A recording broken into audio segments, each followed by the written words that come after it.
इस फोन की प्राइसिंग सुन के जितना हैरान आप हुए थे उससे ज्यादा मैं हुआ था, क्योंकि हम लोग एक्सपेक्ट कर रहे थे भाई साहब कि ये 18-19 हजार तक आएगा, लेकिन ये आया 22 हजार। और 22 हजार में सबसे तगड़ी चीज जो दिखाई ना इन्होंने, वो था इसमें आने वाला 90 एफपीएस की गेमिंग। बट 90 एफपीएस तो दूर की बात है, बहुत सारी चीजें इस फोन के बारे में जो आपको डेफिनेटली जाननी चाहिए अगर आप Realme 13 Plus लेना चाहते हो। इस फोन को यूज करते हुए काफी टाइम हो गया, सारी चीजें A to Z बताएंगे, ध्यान से वीडियो को आखिर तक देखो। और अगर वीडियो पसंद आए तो वीडियो को लाइक करो, चैनल को सब्सक्राइब करो ताकि टोटे टोटे हो जाए। ओए, और अभी मैं चेक कर रहा था, प्राइसिंग 21 हजार तक आ जाती है सारे बैंक के ऑफर्स लगा के। तो यहाँ पर सबसे पहली चीज जो आप फोन के साथ करोगे भाई साहब, उसे पकड़ोगे तो बैग जो है प्लास्टिक है, फ्रेम्स प्लास्टिक मिल जाते हैं, बट फोन ऐसा चीप नहीं लगता है, क्योंकि यहाँ पर वो ग्लॉसी बैक नहीं मिलता है जिसमें फिंगरप्रिंट्स मजे से लग जाते हैं। मैट फिनिशिंग मिलती है और कुछ इस टाइप के पैटर्न मिल जाते हैं नीचे साइड में, और कैमरा के जस्ट नीचे में ऐसा कुछ कट टाइप का आपको मिलता है जो थोड़ा सा यूनिकनेस यहाँ पर दे देता है कि डुअल टोन वाला टेक्सचर आपको मिल जाता है। साथ ही साथ एक चीज मैंने देखी, मैं हल्का फुल्का पेन यूज करता रहता हूँ, तो यहाँ पर पेन का एक दाग यहाँ पर लग चुका है। तो आपको एक ध्यान रखना है कि हल्के फुल्के दाग लगेंगे अगर आप विदाउट केसेस यूज करते हो। बट उसके अलावा फोन को एक हाथ से यूज नहीं कर सकते हो, हमेशा दो हाथ से ही यूज करना पड़ेगा, क्योंकि छोटा फोन बिल्कुल भी नहीं है। साथ ही साथ प्लास्टिक है, इसका मतलब ये नहीं कि फोन बेंड हो जाएगा, ऐसा मुझे बिल्ड में कोई दिक्कत नहीं है। दिक्कत मुझे कहाँ लगी कि बैक में जो कैमरा आपको दे रखा है ना, यहाँ पर 3 सेंसर दे रखे हैं, लेकिन इस फोन में आपको बता दो अल्ट्रा वाइड सेंसर नहीं है, तो एक कैमरा का सेंसर फेक है, जस्ट लुक की शोभा की लुक बढ़ाने के लिए। बाकी अच्छी रेटिंग है IP65 की, बट जो चीज अच्छी नहीं है वो है हैप्टिक्स। यहाँ पर बिलो एवरेज में बोलूंगा हैप्टिक्स मिलते हैं। 22 हजार में इससे बेटर हैप्टिक्स हम डिजर्व करते हैं, तो मैं बोलूंगा इनको ऑफ करके ही रखना अगर आप फोन लेते हो तो। बैटरी तो एटलीस्ट सेव होगी, और शुरू में स्टोरेज इतना ले लेना कि बाद में अपग्रेड करने का मौका तो नहीं देगा फोन, क्योंकि डुअल सिम का ही सपोर्ट मिलता है। बट एक अच्छी चीज है, यहाँ पर आपको हेडफोन जैक का पोर्ट मिलता है। ये चीज मिसिंग थी मोस्टली सभी फोन में से, लेकिन यहाँ पर है। दूसरी अच्छी चीज ये है कि आपको जो स्पीकर मिलते हैं ना, काफी लाउड है। मैंने इसमें कंटेंट वगैरह देखा, गाने सुने, तो मतलब इनफ लाउड है कि आपको अच्छे से सारी चीजें सुनाई देंगी। डॉल्बी एटमॉस वगैरह का सपोर्ट यहाँ पर नहीं है। बाकी इन डिस्प्ले फिंगरप्रिंट सेंसर मिलता है जो बहुत ही fastly securely all the time work करता है। ओवरऑल बिल्ड क्वालिटी प्राइस के हिसाब से सही है। बहुत सारे और भी फोन हैं जो प्लास्टिक बैग दे रहे हैं, ऐसा नहीं है कि यही एक फोन है।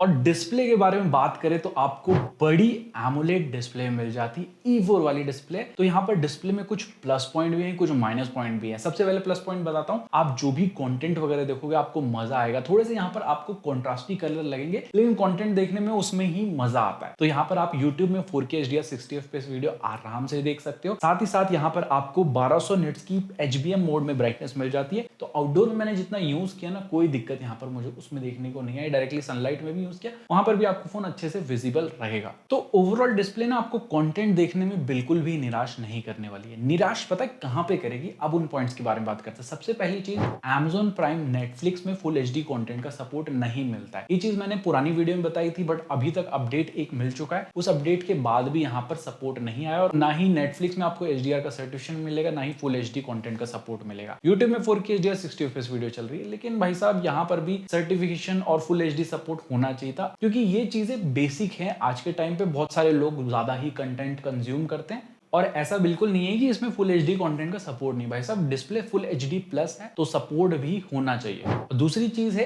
HDR का कंटेंट जब आप देखते हो ना, तो यहाँ पर HDR के कंटेंट में आप देख सकते हो हल्का सा येलोइश टाइप का जो है ये स्क्रीन को बना देता है। तो वो प्रॉपर व्हाइट नहीं लगेगा, वो येलोइश लगेगा आपको। आई डोंट नो कि कैमरा में सही से दिख रहा होगा कि नहीं दिख रहा होगा। इसके अलावा देने के लिए 120 Hz का रिफ्रेश रेट दिया है, जो बहुत ही स्मूथ फील होता अगर यहाँ पर सभी एप्स में सपोर्ट मिलता। मेन चीज है यूट्यूब देखो सब चलाते हैं, यूट्यूब में ही 60 Hz ही चलता है, और इतना लैगी वाला फील आता है ना, मतलब आपको बिल्कुल भी मन नहीं करेगा यूज करने के लिए। कहाँ एक जमाने में 60 Hz में ही हम खुश थे, अब यहाँ भाई साहब 120 Hz के बिना जग सुना सुना लगे। और ऐसा कोई ऐप स्पेसिफिक रिफ्रेश रेट का ऑप्शन भी नहीं दिया गया है, लेकिन बाकी एप्स में आपको 120 Hz का सपोर्ट मिलता है। लेकिन यहाँ पर कुछ गूगल के एप्स है जिसमें नहीं मिलता है, तो होपफुली इसको फिक्स करें। ये सेटिंग में एक specific app refresh rate set करने का ऑप्शन दे दे, जैसे OnePlus के डिवाइसेस में रहा है। और एक और चीज आपको थोड़ी सी खराब लग सकती है इसके डिस्प्ले में, वो है बेजल। बेजल्स में बोलूंगा मिनिमल नहीं है। यहाँ पर चिन्ह आप देख सकते हो कितना बड़ा है, साइड के बेजल्स भी कम नहीं है, तो ये और कम हो सकते थे इस रेंज में। तो फिलहाल जब तक ये फुल HD कंटेंट का बग फिक्स नहीं होता तब तक तो मैं बोलूंगा डिस्प्ले भाई साहब यहाँ पर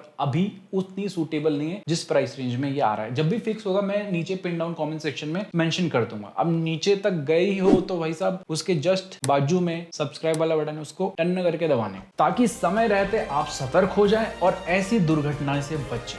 और अगर बात करें हम कनेक्टिविटी के बारे में, देखो फोन फ्यूचर प्रूफ भी है, सारे 5G band, Bluetooth 5.4, wifi 6, but NFC नहीं। NFC भी होना चाहिए था, छोटा सेंसर है, पेमेंट वगैरह के लिए काम आ जाता है, लेकिन उसके अलावा यहाँ पर आपको 5G की स्पीड सुपर से ऊपर देखने को मिल रही थी। डुअल 5G का सपोर्ट भी मिलता है, इनफैक्ट Vio 5G भी आ रहा था, लेकिन कॉल करते टाइम ये Vio LT पे ही आ जाता है और कॉल रिकॉर्डिंग भी आप चुपके से इसमें कर सकते हैं। जस्ट आपको प्ले स्टोर से ओडायलर को डाउनलोड करना है और यहाँ पर कॉल करते टाइम प्रॉक्सिमिटी सेंसर भी डेडिकेटेड है, तो वैसी कोई दिक्कत नहीं आएगी कि फोन को कान के पास ले गए ब्लैक नहीं हुआ। तो ओवरऑल यहाँ पर सारी चीजें अच्छी मिलती है, लेकिन यहाँ भी ड्रॉबैक है, आपको 4G प्लस और 5G प्लस देखने को नहीं मिलेगा। मैंने हर कोने में जाके चेक किया, नहीं मिला, और सेम कोनों में दूसरे फोन में मिल जाता। तो ये तो चीटिंग वाली बात हो गई ना भाई। बट एज सच मुझे कॉल के टाइम पे कोई दिक्कत नहीं आई कि हेलो हेलो करना पड़ रहा है, आवाज कट रही हो। But 4G plus 5G plus होता, कैरियर एडिशन सपोर्ट रहता तो बेटर कवरेज और मिलता और कनेक्टिविटी भी थोड़ी स्ट्रॉन्गर रहती और स्पीड भी अच्छी हमें मिलती। और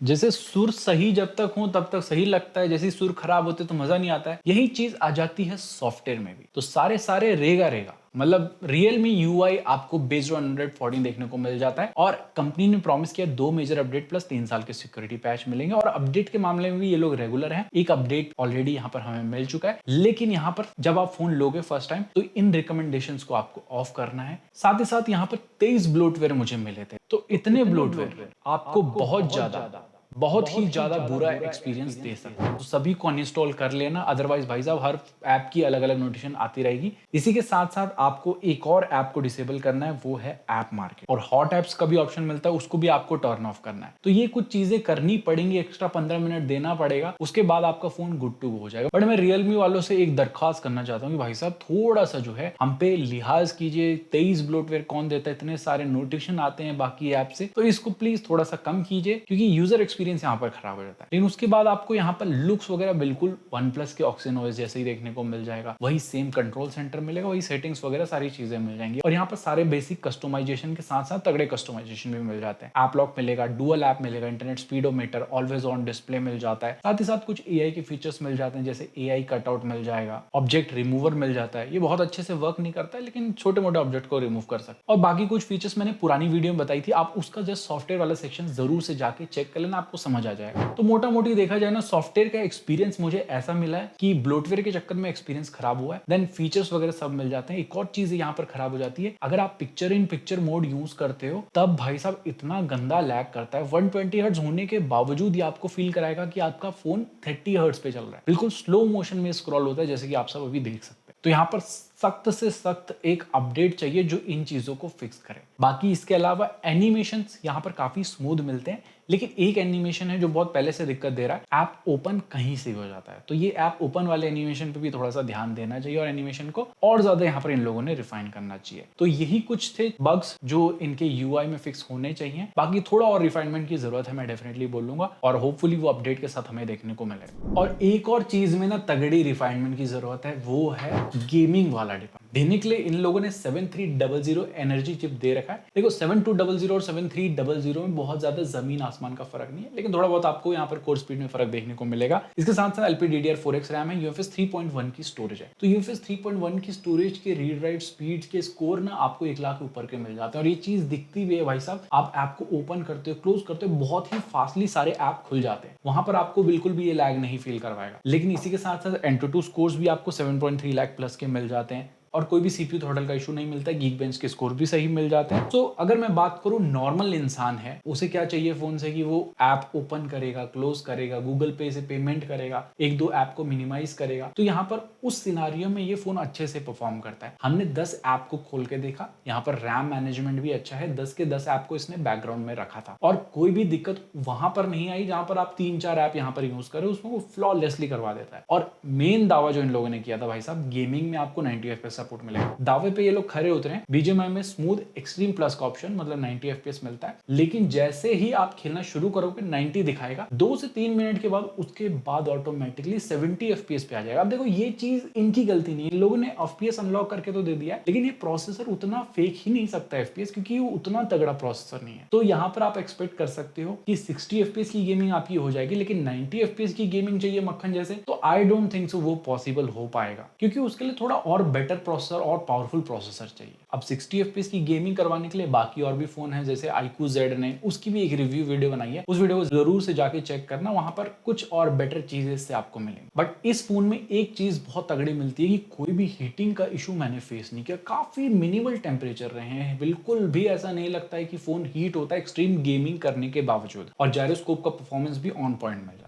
और गेमिंग कर करके एक चीज सबसे ज्यादा इंपैक्ट पड़ती है जिसपे, वो है बैटरी। तो 5000 mAh की बैटरी है, लेकिन जितना हमने यूज किया एक दिन आराम से यहाँ पर इसकी बैटरी बैकअप दे देती है, कोई दिक्कत नहीं आती। 120 हर्ट्ज पे ऑल द टाइम यूज किया, 5G पे भी यूज किया, तो एक दिन आराम से चल जाता है, चाहे आप रील स्क्रॉल करो या यूट्यूब के शॉर्ट स्क्रॉल करो। अगर गेमिंग करोगे भाई साहब ऑल द टाइम, तो एक दिन नहीं चलेगा ऑफकोर्स, तब थोड़ा सा आपको दोबारा से चार्ज करना पड़ सकता है, और चार्ज भी फास्टली हो जाती है, क्योंकि 80 वॉट की चार्जिंग मिलती है जो महज 50 मिनट्स में फुल चार्ज कर देगा। और आइडल ड्रेन का भी हमने चेक किया, तो जस्ट 2-3% का ड्रॉप होता है, बहुत नॉर्मल है वो 5G पे। तो बैटरी वाला डिपार्टमेंट आपको डिसेंट यहाँ पर मिल जाता है। और अगर कैमरा की बात करूं तो बैक के सेंसर्स आपको तगड़े मिल जाते हैं, लेकिन 8 मेगापिक्सल का अल्ट्रा वाइड नहीं मिलेगा। 22 रेंज के हिसाब से यहाँ पर होना चाहिए था, कुछ लोग को जो डिसअपॉइंट करेगा ऑफकोर्स। और फ्रंट में भी आपको 16 मेगापिक्सल का शूटर मिल जाता है। तो सबसे पहले बात करूं फ्रंट कैमरा की, तो यहाँ पर बिल्कुल भी नेचुरल फोटोज आएंगी, या आप बिल्कुल एज्यूम मत करना, बहुत ही ज्यादा आपको यहाँ पर व्हाइटिश टोन या वार्म टाइप की फोटोज देखने को मिल जाएंगी। बोल सकते हो कि थोड़ी सोशल मीडिया रेडी टाइप की फोटोज मिलती हैं। ये कुछ सैंपल्स हैं, डिटेलिंग वगैरह आप देख सकते हो यहाँ पर अच्छी मिल जाती है। HDR को बैलेंस करने में बहुत ज्यादा स्ट्रगल करता है ये फ्रंट कैमरा से, और खासकर पोर्ट्रेट में तो ये अच्छे से कर ही नहीं पाता है। बाकी इसके अलावा एक और दिक्कत है कि पोर्ट्रेट मोड में एज डिटेक्शन हो जाता है किसी किसी फोटोज में, लेकिन यहाँ पर स्टिल काम करने की जरूरत है। मतलब 5 फोटो में से 3 में करेगा, 2 में शायद नहीं करेगा। और बैक में भी ना थोड़ी सी यहाँ पर एक्स्ट्रा ज्यादा ही व्हाइटिश देखने को आती है, ये फेस को ना स्पेशली ज्यादा ही व्हाइटिश कर देता है, जिससे फोटो आर्टिफिशियल लगती है, ऐसा लगता है कटआउट निकाल रखा हो। और ये मोस्टली उस सिनारियो में होता है ना जब आपके बैक से लाइट ज्यादा आ रही हो, जैसे कि आप इन फोटोज में देख सकते हैं। इसके अलावा कलर भी थोड़े ज्यादा सैचुरेटेड लगे, जैसे रियलमी में रहते हैं। घास आप देख सकते हैं इतनी हरी नहीं जितना इसने कर दिया है। एंड ओवरऑल HDR को बैलेंस कर लेता है, लेकिन थोड़ा सा यहाँ पर फोटोज को अजीब बना देता है बैलेंस करने के चक्कर में। साथ ही साथ यहाँ पर मेन कैमरा से आप 2x तक फोटोज क्लिक कर सकते हो, जिसमें डिटेलिंग आपको ठीक ठाक मिल जाती है। लेकिन एक चीज है, कलर शिफ्ट थोड़ा सा मैंने देखा मेन और 2x में। और पोर्ट्रेट मोड में भी आपको 2x तक जूम का ऑप्शन मिल जाता है। अब जैसे पहली वीडियो में बताया था कि एक अपडेट आया था, वो अपडेट के बाद भी हमने जब टेस्ट किया तो भाई साहब रिजल्ट सेम थे। ये एज डिटेक्शन स्टिल प्रॉपरली नहीं कर पा रहा है। आप जैसे देख सकते हैं ये झूले वाली फोटो अगेन हमने ली, यहाँ पर भी इसने टोटली ब्लर कर दिया है। इसके अलावा मेरे फेस को इसमें देख सकते हो इसने पूरा ही ब्लर कर दिया है। और जहां जहां पर ये अच्छे से कर लेता है ना एज डिटेक्शन, वहां पर ऐसा लगता है ना आर्टिफिशियल टाइप का फोटो बना दिया इसने। बाकी ये कुछ सैंपल से इससे आपको आइडिया मिल जाएगा, अलग अलग सिनारियो में फोटोज लिए। लेकिन एक चीज मैं कहना चाहता हूँ, Realme 12 Plus की कंपैरिजन में ना यहाँ पर फोटोज उतनी अपग्रेड देखने को नहीं मिली। बैक से आप 4K 30 FPS पे रिकॉर्ड कर सकते हैं स्टेबलाइजेशन के साथ, बट इसमें आप देख सकते हो बीच बीच में ऐसे थोड़ा सा जर्क टाइप का आपको देखने को मिलेगा। फ्रंट से फुल HD 30 FPS पे रिकॉर्ड कर सकते हैं, इसमें स्टेबलाइजेशन नहीं मिलेगी। एंड ओके शोकेस मुझे वीडियो क्वालिटी लगी दोनों बैक एंड फ्रंट से ही। और ये कुछ सैंपल्स है नाइट मोड के, ऑलमोस्ट डार्क सिनारियो ही था, मतलब लाइट बहुत कम थी उस सिनारियो में लिए ये सारी फोटोज, तो इससे आपको आइडिया मिल जाएगा। लाइट को अच्छे से कैप्चर कर लेता है night time. So overall camera को समअप करूँ ना, बहुत सारी चीजों में इंप्रूवमेंट की जरूरत है। Realme 12 Plus से डिग्रेड हुआ है Realme 13 Plus कैमरा के मामले में। सो गाइस ये थी पूरी कहानी Realme 13 Plus की। देखो मेरे पॉइंट ऑफ व्यू से अगर मैं बोलूँ ना सीधे संक्षिप्त शब्दों में, तो Realme 12 Plus के ऊपर ना ये बहुत बड़ा ऐसे अपग्रेड तो बिल्कुल नहीं बोलूंगा मैं ऐसे, क्योंकि यहाँ पर बहुत सारी चीजें ना मेरे को लगेगी उससे ज्यादा बेटर नहीं, उससे ज्यादा डिग्रेड हो गई हैं। बाकी इसका प्राइस अगर 20,000 के अंडर में, स्पेसिफिकली 19,000 या उससे कम में मिलता है, तब यहाँ पर एक अच्छा फोन मैं इसको बोलूंगा। अदरवाइज 22,000 में आपके पास और भी बेटर ऑप्शन है। तो बाकी आपको कैसा लगा ये फोन? इस फोन के बारे में और भी कुछ डाउट है, कुछ आप मुझे सुझाव देना चाहें तो नीचे कमेंट सेक्शन में दे सकते हैं। और हम मिलते हैं ऐसे किसी न्यू इंटरेस्टिंग धसफाड़ू वीडियो के साथ। और चैनल को सब्सक्राइब कर लेना ताकि ऐसी जमीन से जुड़ी हुई जानकारी फोन के बारे में हम सब आपको दे सकें, बिल्कुल सीधे शब्दों में। तभी आपसे विदा लेते हैं, मिलते हैं ऐसी किसी न्यू इंटरेस्टिंग धसफाड़ू वीडियो के साथ। टिल देन जय हिंद, टेक केयर एंड स्टे।